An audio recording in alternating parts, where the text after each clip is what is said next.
इस वीडियो में हम समझेंगे the human I and the colourful world complete chapter. इस चैप्टर में फॉलोइंग टॉपिक्स इंक्लूड हैं और उन सभी टॉपिक्स की टाइमलाइन डिस्क्रिप्शन में दे दी गई है। आप किसी भी टॉपिक को उसके टाइमलाइन के अकॉर्डिंग देख सकते हैं।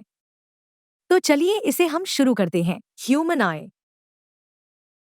ह्यूमन आई एक बहुत ही वैल्यूएबल और सेंसिटिव सेंस ऑर्गन है। ये हमारे चारों ओर के चीजों को देखने में हेल्प करती है। आंखों को बंद करने पर हम किसी भी ऑब्जेक्ट को उनके स्मेल, टेस्ट, उनके साउंड और उन्हें टच करके आइडेंटिफाई कर सकते हैं। आंख बंद करके कलर को आइडेंटिफाई करना इम्पॉसिबल है, क्योंकि सभी सेंस ऑर्गन में आई सबसे सिग्निफिकेंट ऑर्गन है।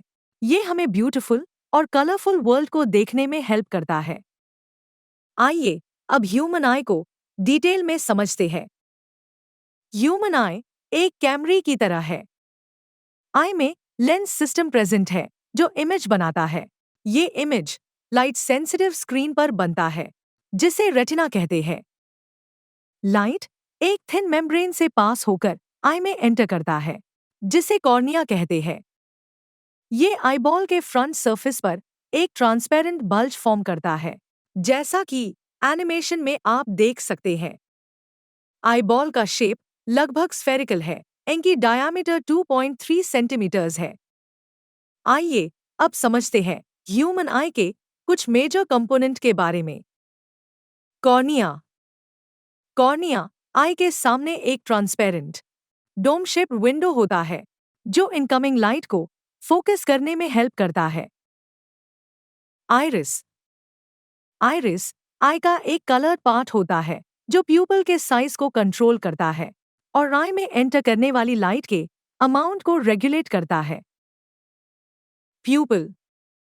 प्यूपल एक ब्लैक एपर्चर है जो आइरिस के सेंटर में प्रेजेंट होता है, जो लाइट को आई में एंटर करने के लिए अलाउ करता है। लेंस। लेंस एक फ्लेक्सिबल और ट्रांसपेरेंट स्ट्रक्चर होता है जो आइरिस के पीछे लोकेटेड होता है, जो रेटिना पर लाइट को फोकस करता है। रेटिना। रेटिना आई का इनरमोस्ट लेयर है, जिसके पास दो फोटोरिसेप्टर सेल प्रेजेंट है। फर्स्ट रॉड्स और सेकंड कोन्स। ये लाइट को इलेक्ट्रिकल सिग्नल में कन्वर्ट करता है। Optic nerve. नर्व फाइबर्स का एक ऐसा बंडल जो विजुअल इंफॉर्मेशन को रेटिना से लेकर ब्रेन तक पहुंचाता है।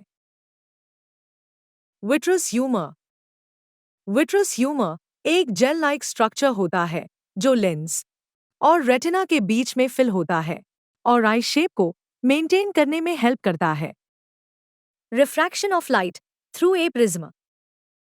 प्रिज्म के थ्रू लाइट की रिफ्रैक्शन एक ऐसी फेनोमेनन है जहां लाइट वेव डायरेक्शन को चेंज करती है, क्योंकि लाइट एक मीडियम से दूसरे मीडियम में ट्रैवल करते टाइम लाइट की स्पीड में चेंज आने के कारण प्रिज्म से पास होती है। प्रिज्म एक ट्रांसपेरेंट ऑप्टिकल एलिमेंट है जो ग्लास से बने होते हैं और ट्रायंगुलर या पॉलीगोनल क्रॉस सेक्शन वाला एक ट्रांसपेरेंट मटेरियल है। इसके दो ट्रायंगुलर बेस है और तीन रेक्टेंगुलर लेटरल सरफेस है। ये सरफेस एक दूसरे पर इंक्लाइन होते हैं। इसके दो लेटरल फेस के बीच के एंगल को एंगल ऑफ प्रिज्म कहा जाता है। आइए अब समझते हैं कि कैसे ग्लास प्रिज्म के थ्रू रिफ्रैक्शन होता है। एनिमेशन में आप ग्लास प्रिज्म को देख सकते हैं। मान लेते हैं एक लाइट रे पीई प्रिज्म के सरफेस पर आकर गिरती है। लाइट रे एयर से ग्लास मीडियम में एंटर करती है। मीडियम में चेंज आने के कारण ही लाइट रे का रिफ्रेक्शन होता है। अब रिफ्रैक्टेड रे ईएफ प्रिज्म के दूसरे सरफेस पर आकर इंसिडेंट होती है। जब लाइट रे ग्लास प्रिज्म से बाहर निकलती है तो मीडियम में चेंज आने के कारण लाइट फिर से डायरेक्शन चेंज करती है, जिसे लाइट रे का रिफ्रैक्शन होता है। आइए अब ग्लास प्रिज्म के इंसिडेंट पॉइंट पर परपेंडिकुलर ड्रॉ करते हैं।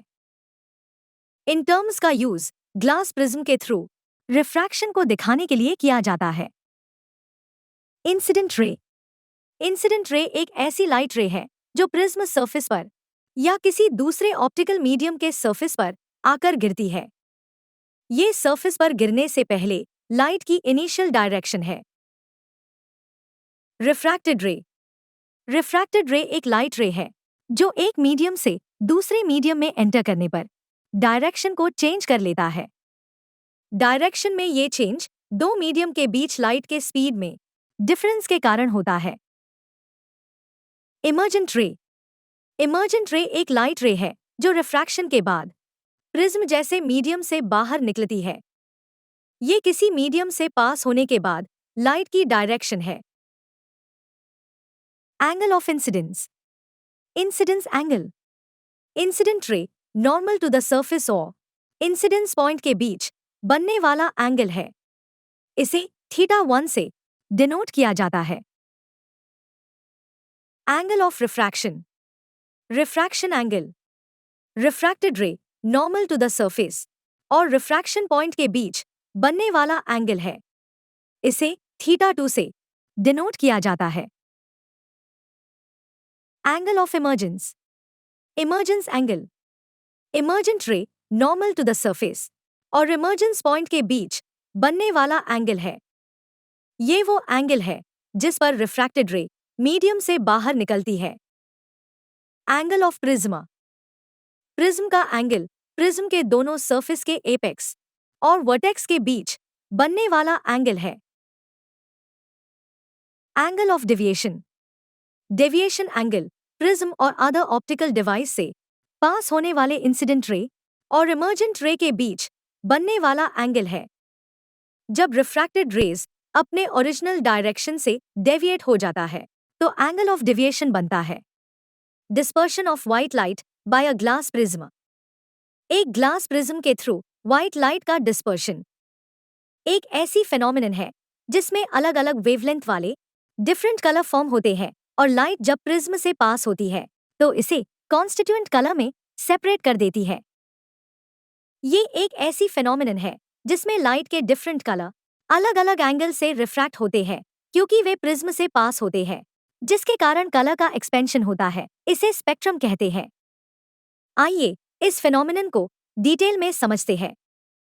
इनिशियली व्हाइट लाइट की रे ग्लास प्रिज्म के एक फेस पर डाली जाती है जिसमें विजिबल स्पेक्ट्रम के सभी कलर इंक्लूड होते हैं। व्हाइट लाइट में अलग अलग वेवलेंथ वाली लाइट वेव्स होती है। इसमें डिफरेंट कलर की रेंज होती है जो रेड कलर से वॉयलेट कलर तक होती है। जैसे ही व्हाइट लाइट प्रिज्म में एंटर करती है तो एयर और ग्लास के बीच के बाउंड्री को एनकाउंटर करती है। एयर और ग्लास के बीच लाइट की स्पीड में चेंज होने के कारण व्हाइट लाइट के कलर कंपोनेंट अपनी वेवलेंथ के अकॉर्डिंग अलग अलग एंगल के साथ बेंड होते हैं। व्हाइट लाइट की bending property Snell's law of refraction को बताती है। क्योंकि अलग अलग कलर वाली लाइट की अलग अलग वेवलेंथ होती है, जब लाइट को प्रिज्म से पास किया जाता है तो अलग अलग एंगल से लाइट बेंड करती है। शॉर्टर वेवलेंथ ब्लू और वॉयलेट, लॉन्गर वेवलेंथ रेड और ऑरेंज से ज्यादा बेंड होती है, जिसके कारण जब व्हाइट लाइट प्रिज्म से पास करती है तो वो अपने कॉन्स्टिट्यूएंट कलर में स्प्रेड होकर स्पेक्ट्रम बनाती है। Red, orange, yellow, green, blue, indigo and violet जैसे डिफरेंट कलर्स दिखाई देते हैं। विबग्योर आपको कलर के सीक्वेंस को याद रखने में हेल्प करेगा। आप सभी कलर को अलग अलग करके नहीं देख सकते, फिर भी कुछ कलर ऐसे हैं जो दूसरे कलर से अलग बनते हैं। जब लाइट अपने कंपोनेंट कलर में स्प्लिट होती है उसे डिस्पर्शन कहा जाता है। Scattering of light. Scattering of light एक ऐसी फेनोमेनन है जहां लाइट किसी मीडियम में पार्टिकल्स के साथ इंटरैक्ट करता है और अलग अलग डायरेक्शन में डाइवर्ट हो जाता है। ये फेनोमेनन स्काई कलर से लेकर डिस्टेंट ऑब्जेक्ट की विजिबिलिटी तक के कई नेचुरल और आर्टिफिशियल प्रोसेस में इंपॉर्टेंट रोल प्ले करता है।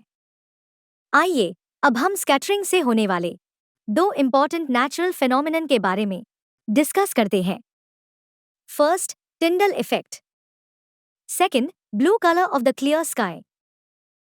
आइए इन्हें अब एक एक करके समझते हैं। Tyndall effect. अर्थ एटमॉस्फेयर में स्मॉल पार्टिकल्स का हेट्रोजीनियस मिक्सचर होता है। इन पार्टिकल्स में smoke, tiny water droplets, suspended particles of dust और एयर मोलिक्यूल्स होते हैं। जब beam of light small particles से स्ट्राइक करती है तो लाइट की पाथ दिखाई देती है। लाइट इन पार्टिकल्स से लार्ज अमाउंट में रिफ्लेक्ट होकर हम तक पहुंचता है। जब कोलाइडल पार्टिकल्स के थ्रू लाइट स्कैटर करता है तो उसे टिंडल इफेक्ट कहा जाता है। ये फिनोमिनन हमें तब दिखाई देती है जब सनलाइट की एक फाइन बीम स्मॉल होल के थ्रू एक स्मोक फिल्ड रूम में एंटर करती है। इस तरह लाइट की स्कैटरिंग से पार्टिकल्स दिखाई देने लगते हैं। स्कैटर्ड लाइट की कलर स्कैटरिंग पार्टिकल्स के साइज पर डिपेंड करती है। Blue colour of the clear sky. Air molecules और एटमॉस्फेयर में प्रेजेंट अदर फाइन पार्टिकल्स की साइज विजिबल लाइट की वेवलेंथ से छोटी होती है। रेड कलर लॉन्गर वेवलेंथ वाली लाइट के कंपेयर में ब्लू कलर शॉर्टर वेवलेंथ वाली लाइट का स्कैटरिंग ज्यादा इफेक्टिव होता है। रेड लाइट की वेवलेंथ ब्लू लाइट की वेवलेंथ से 1.8 टाइम्स बड़ा है। इस तरह जब सनलाइट एयर में प्रेजेंट फाइन पार्टिकल्स से पास होता है तो रेड कलर के कंपेयर में ब्लू कलर, जो कि शॉर्टर वेवलेंथ की होती है, उसे स्ट्रांगली स्कैटर करता है। इस वीडियो में अभी के लिए बस इतना ही। अगर आपको हमारा ये वीडियो अच्छा लगा तो हमारे इस चैनल को सब्सक्राइब करें, इस वीडियो को लाइक और शेयर करें।